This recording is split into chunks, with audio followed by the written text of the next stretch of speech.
Coming to you from the M&M Exterior Studio in Knoxville, Virginia, this is Flushing It Out with Samantha Spittle, the introvert's extrovert. She talks to people so you don't have to. For now.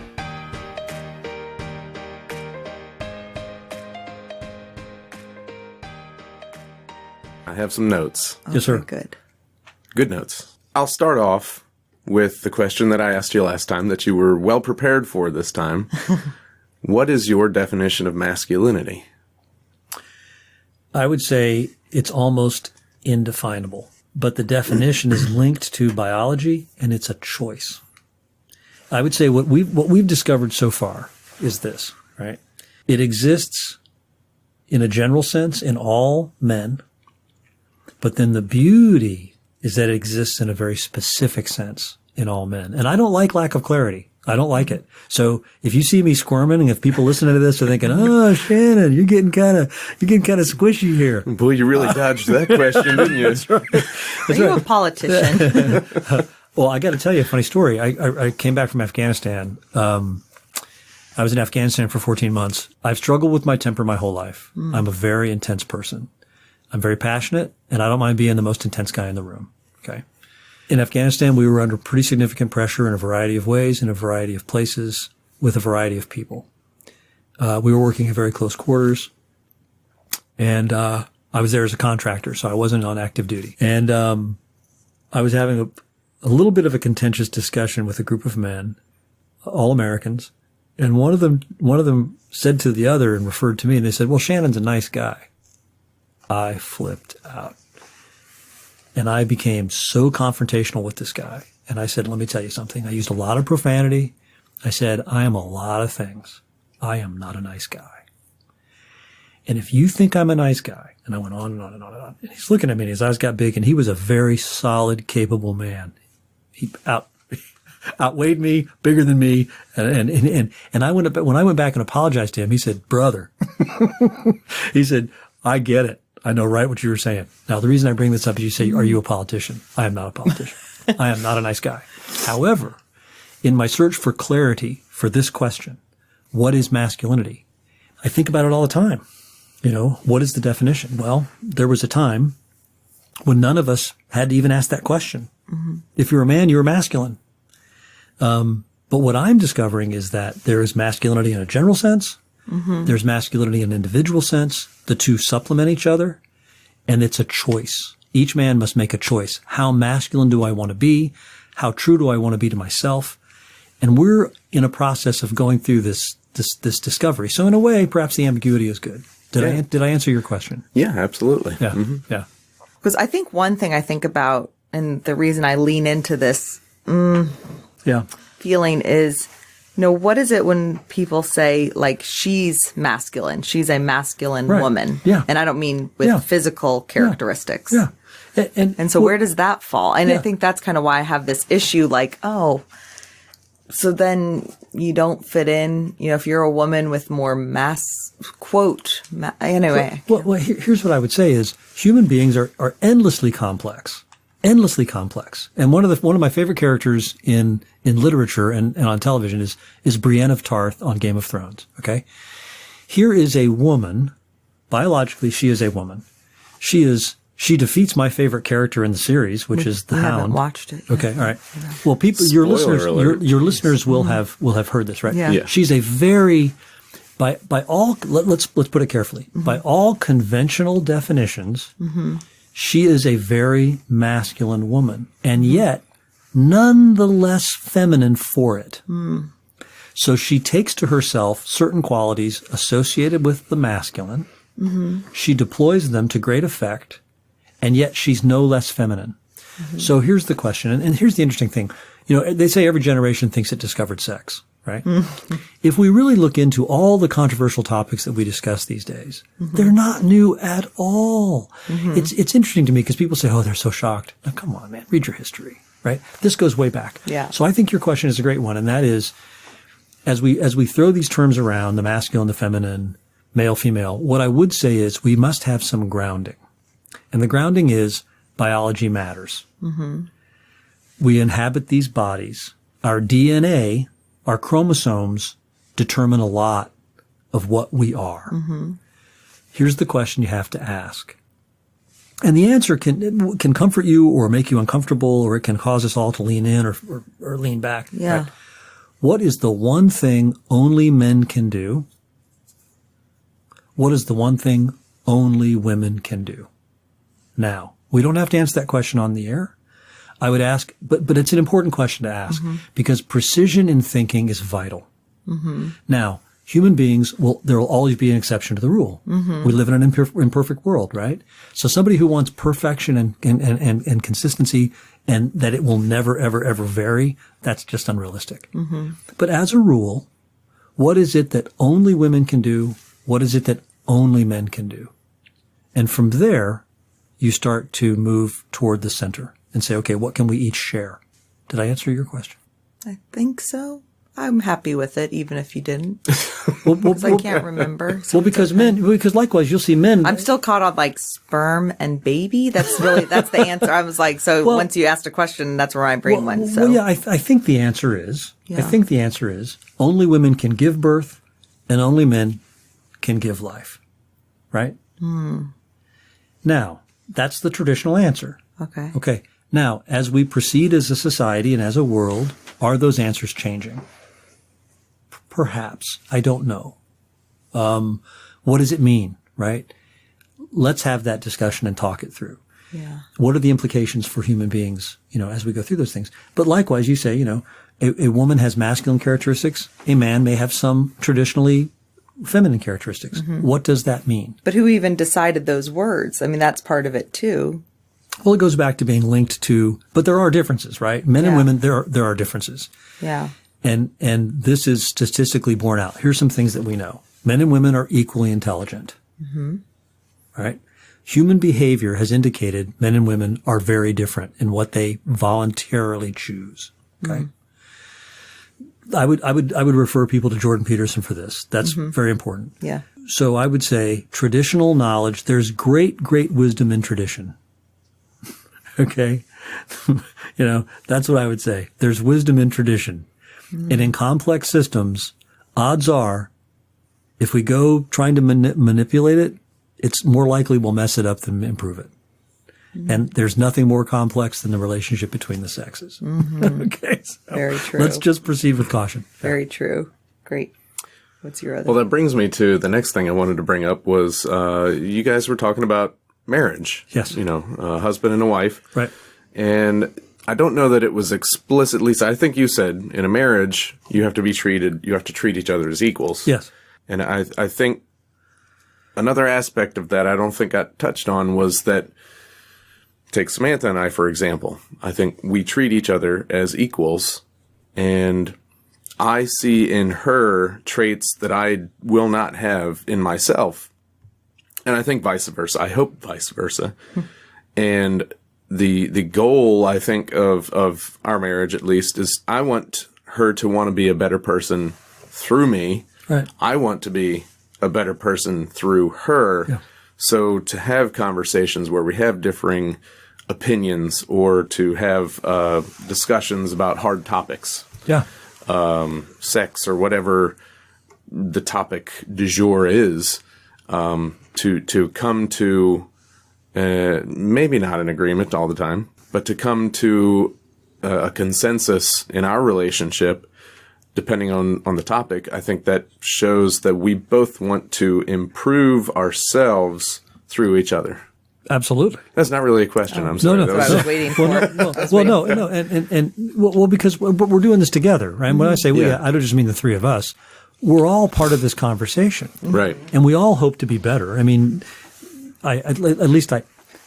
That's the hope. And that's where I run into red flags with people is when they don't want to be better, or at least I don't see that. That for me is kind of a red flag. But I think it was the discussion you guys were having where you see in marriages a lot where they obviously don't think of each other on the same level. Samantha and I, we're both here, and I'm using my hands because this is visual. Right. We're on the same level. Yes, but even on the podcast, no, but so we're on the same level. I think we agree we're both on the same level, but I think that there are relationships out there where the man is here and the woman is here, way above, or even vice versa, right? Oh, of course. Exactly. Well, and I think that balance needs to be that we need to have that balance in relationships. To the contract that you talked about? Well, I think I would say it does. Yeah. Right. What I would say also is it starts with articulating precisely what the ideal is. Right. So it starts with articulating precisely what the ideal is. Mm-hmm. Here is my assertion: men and women are completely equal and completely different. Yeah. We have strengths. Each of us has strengths. Each of us has weaknesses, both as individuals, but each has sexes, right? Mm-hmm. And the beauty of marriage is that if you make it exclusive, permanent from a guy who's divorced, says the guy who's divorced, right? Sure. So we're all flawed. Nothing is perfect. Mm-hmm. Absolutely. If you say, okay, marriage is exclusive and permanent, the fire that it takes to build a marriage and to raise a family is so intense. You've got to have that solid framework. And in that solid framework, these intense chemical reactions that are thermonuclear, right?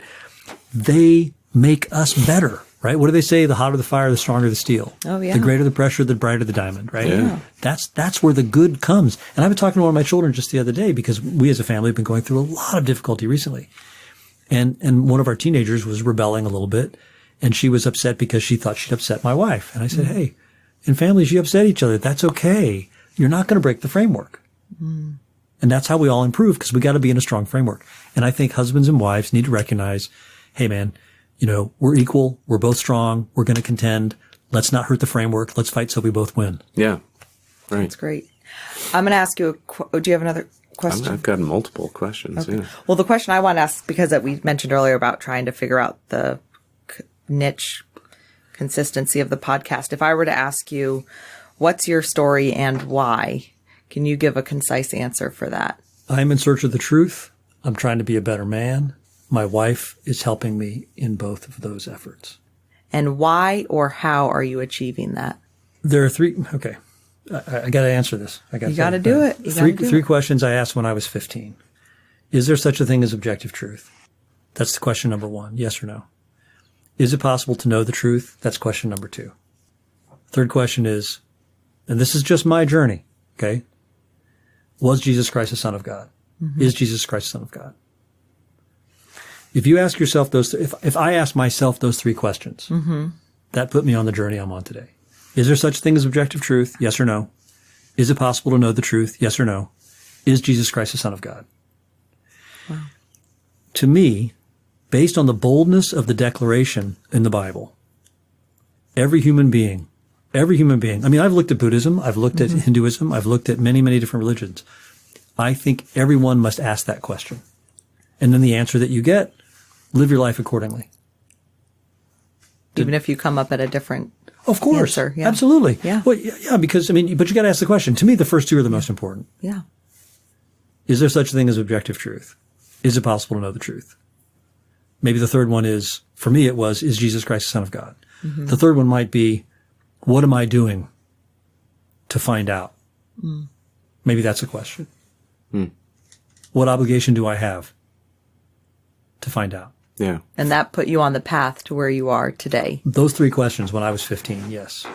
And led you. And so now you're working that out through, I would ask, are you working that out and helping other men through authentic masculinity? And that drives your passion for authentic masculinity? I can only hope my answer to that question is yes.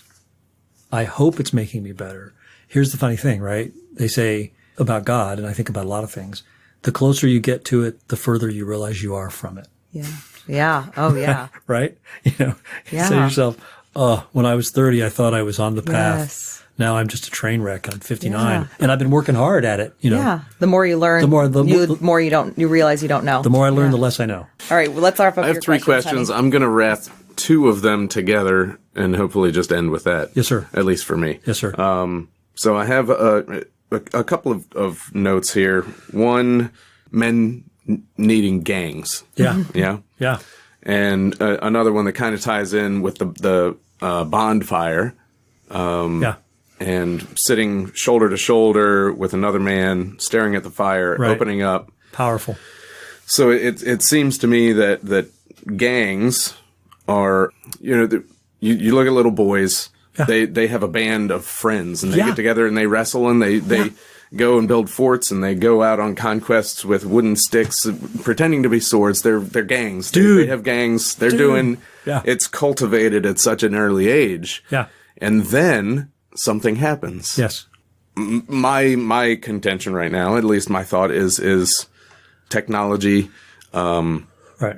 the relationships that they have don't continue. Right. And I think nowadays there's so much technology out there where my son can sit down in the living room and play video games. Right. And there is a somewhat of a connection where you can play with a friend online, but that is not sitting shoulder to shoulder in front of a fire Right. and talking. It's very it's very separated from an actual relationship, in my opinion. Yeah. And so there's more observation, but there is a question involved, and it's, where are the phones during bonfires? Gone. Good. Gone. Yeah. But here's what's interesting. Because I feel like that would be just a huge distraction. Right. They're gone by mutual agreement. Yeah. I don't say right. put your phone away. My goal is to make the value of the conversation so rich that people don't want to use their phones. Yeah. Yeah. I can remember the first time I saw a man texting, I thought it was unmanly Okay. to text.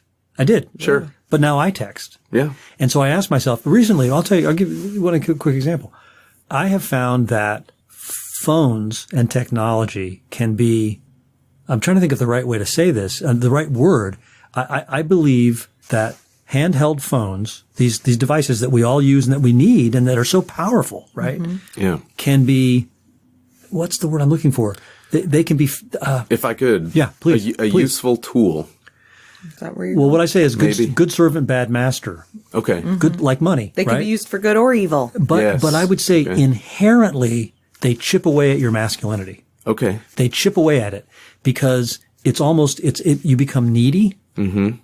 You become over reliant because they're so seductive and they're so powerful and they're so good, right? So I would say proceed with caution. But I can remember the first time I saw a man texting, there was something about the smallness of it that troubled me, right? And, Sure. and I can't explain why. And I remember looking at it thinking, ugh. My response was visceral, right? It's sort of, I got to communicate and I want somebody to communicate with me. And, does anybody need me? It's this social media phenomenon too. How am I doing? I'm constantly checking. Oh, I'm worried, and you say to yourself, well, is there good to be got? Well, yeah, there is good to be got. Is there utility? Of course there's utility. How is it different from a compass? A compass tells me where I am. Sure. I'm checking it every day. How's it different from a gas gauge on a car? Mm-hmm. How's it different? Well, it's not emotional. It's not tied up with need. I don't know. It's a great question. Yeah. So at the fire, men tend to put their phones away. And I found that when they bring them out, we're all a little sort of, dude, sorry. I'm checking. And yet. I'm on call. Yeah. Well, but we are. Here's the thing though. This is why I get excited. Men don't want to neglect their wives. Every man that comes to the fire wants to be better brother, better husband, better father, better son. And they want to learn how to serve the women in their lives better. Mm-hmm. The phone plays a role. Go ahead. And well, I just had a thought. It's just, I don't know where my thoughts would actually go on it, but the phone gives constant communication. That's not good. And you would think that Right. constant communication Right. would help build relationships. No. And it really doesn't. We all know it doesn't, right? When I say Right. this, we all know it doesn't. We all know it does, and we all know it doesn't. Well, like social media, there's a lot of fake, just not fakeness. I don't know what the word. I'm looking for. Artificiality. Yeah, artificiality. Yeah. Look at how great everything is with my life. Yeah. Yeah. And whether that's true or not, we look at it and then we want that for ourselves. That those connections are. It promotes envy. It promotes Yes. dissatisfaction. It promotes insecurity. Yeah. Why? Because I'm comparing my interior to your exterior. Yeah.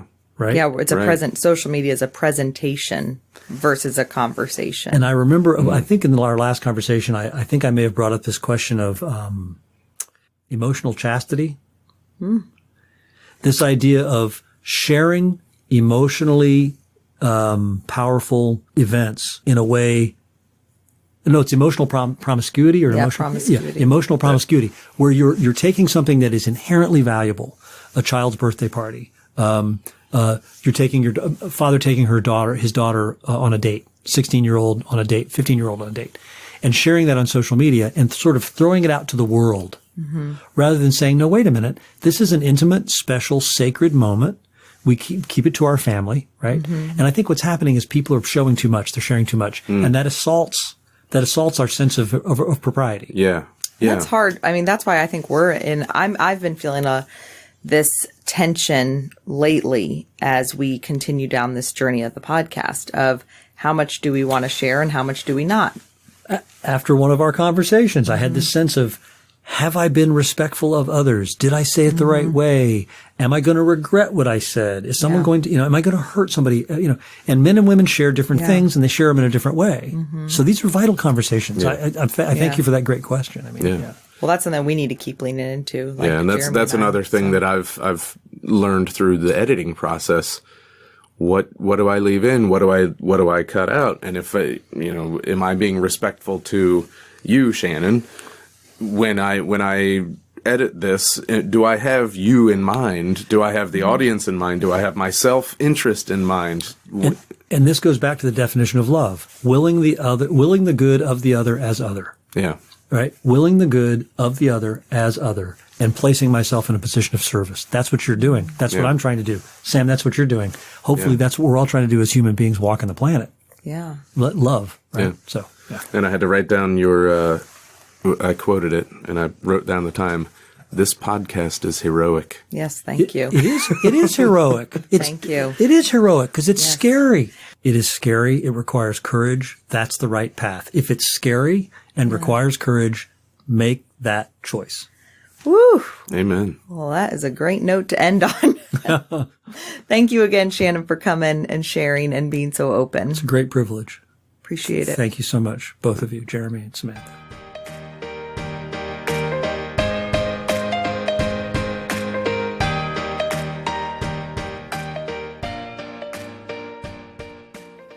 And that's a wrap for now. Thanks for listening to Flushing It Out with Samantha Spittle. Music provided by twinmusicom.org. Song titled Night at the Dance Hall. Sound editing by me, Jeremy Spittle. A special thanks to our studio sponsor, M&M Exteriors. Visit their website at mmexteriors.com for all of your roofing, siding, and gutter needs in the Northern Virginia area. Visit our website at flushingitout.com and be sure to subscribe. This has been a Spitfire production. That was the greatest thing I've ever heard.